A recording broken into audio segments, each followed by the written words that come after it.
Yeah, everyone have a good morning. I didn't. Um, and the reason being, I had like problems I got a problem with my neck. I've had it for like 10 years now.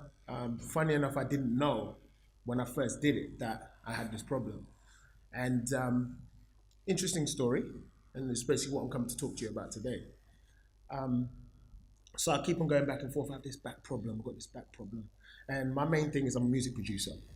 I have a dance company called Boy Entertainment. We've been running since 2001. I co-founded it and co-run it with my best mate, Kenrick Sandy. I'm sure a lot of you guys know who he is. I'm sure a lot of you guys don't know who the hell I am, which is fair enough. But yeah, so this problem proper affected me, definitely from 2007. It made it hard to work. Like I'm at a desk all day making the music. That's what I do. I make so all the time you ever seen us dance, I'm the guy who does the music aspect, right?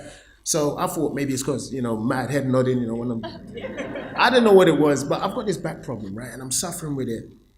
Um, Wonderful thing happens. I meet a woman, girlfriend.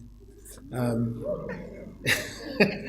she's talking to me about this, my situation. Yeah, she does sports massage and all of that. So every now and again, I get a massage. Someone bought me a shiatsu like chair thing that does all of that. I'm suffering all the time. I go to the GP. I say, yo, GP, I'm having this problem, bruv. He's like, don't worry about it. It's fine. You'll be okay. I'm like, man, I'm having this problem. I'm never once getting sent to go and get an X-ray or anything.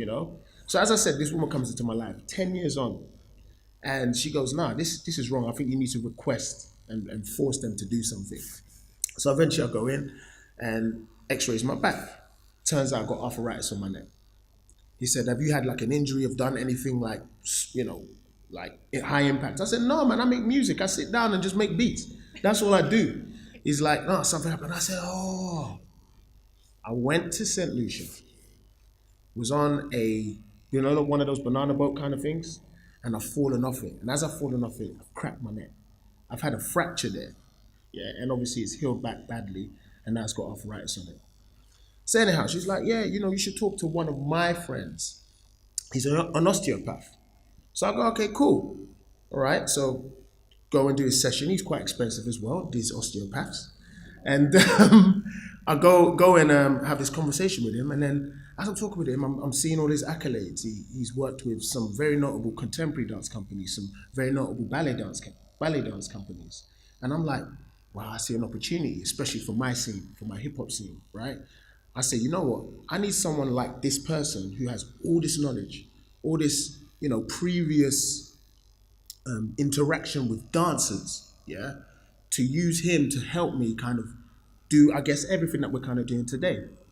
So, he does his little stuff for me. He puts something on my back. He does the squelching stuff and all of that. He starts talking. He looks at me. What was impressive? He looked at me and was just like, yes, I see your problem. He blew me away. So anyhow, I started talking to him and I was like, I've been running my dance company for a long time. We've managed to get a lot of notoriety. There's a lot of opportunity here for me and what we're doing to really push forward the notion of health. Could you help me? He goes, yeah, because they have bad technique. Instantly, I was like, we've got another problem.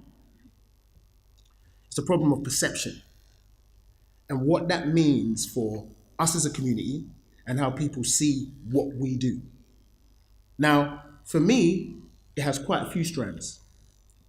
Number one is obviously it's a young people's thing. It's not proper, it doesn't have any solid training. It doesn't have any, real root way of doing what you do, how you do. Okay, fine. Let's park that. Let's put that to one side. The next thing is finance, money. Where is a lot of the money in the dance world going to? To number one, fund research for this kind of thing, to fund the advancement of knowledge and understanding of the work, and also at the same time, is who is the person who is going to do that? Who are we tasking? Who are we, and that person has to eat, live, breathe, and sleep. So they need everything that comes with it, and that requires money. Then there's another aspect as well. The notion of who are the people mainly doing it? And I'll leave everyone to think of that by themselves. And then how historically that has been seen throughout hip hop's life. So, my provocation to you guys today is, how do we deal with the perception surrounding our art form? And how do we break some of the stereotypes that have been placed on us as a community? Thank you.